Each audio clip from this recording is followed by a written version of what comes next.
गभीर भाव जड़े दृढ़ संगठक थिले जड़े अमायिक व्यक्तित्व थिले जड़े अजात शत्रु कहले अत्युक्ति हम नहीं ये आम दल पई एक निश्चित भाव अपूरणीय क्षति यही कठिन समय तांकर परिवार वर्ग को ठाकुर साहस दिंतु शक्ति दिंतु या ही प्रभु जगन्नाथ के पाखे मु प्रार्थना करी। देखु मोपाई ये गोटे विरल आशीर्वाद आशीर्वाद एपाई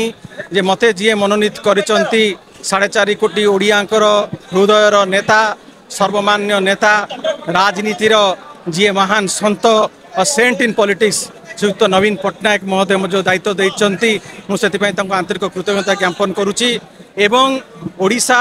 आज जो भली भाव में खाली भारत वर्ष नुह समग्र विश्व में निंदित ओडिशा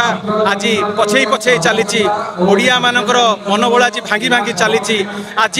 आखि बंद करके जो भली भाव में अन्याय होची आज जो भली भाव में आज आप देखुथिबे शासन व्यवस्था संपूर्ण भाव में भुशुड़ी पड़ी ता विरुद्ध में स्वर उठेब कि एवं आज आपण मैंने देखु जो सब मिथ्या प्रतिश्रुति दि जाइथिला से प्रतिश्रुति आज पर्दाफाश होती एवं तारी विरुद्ध रे बिजु युव जनता दल स्वर उत्तोलन करिवो जो पूर्व ओडिशा थिला से भली भाव में से ओडिशा को किपरि भाव में फेरे आना जीवो तापई संग्राम करिवो प्रत्येकटी ओडिया को पाई कि बिजु युव जनता दल लड़ाई करिवो एवं जो सुनार ओडिशा जो स्वप्न देखिथिले आमर प्रिय नेता श्रीयुक्त नवीन पट्टनायक ताकू श्रेष्ठत्व हासिल करबा पई निश्चित भाव में बिजु युव जनता दल संकल्पबद्ध। देखंतु सबुठारु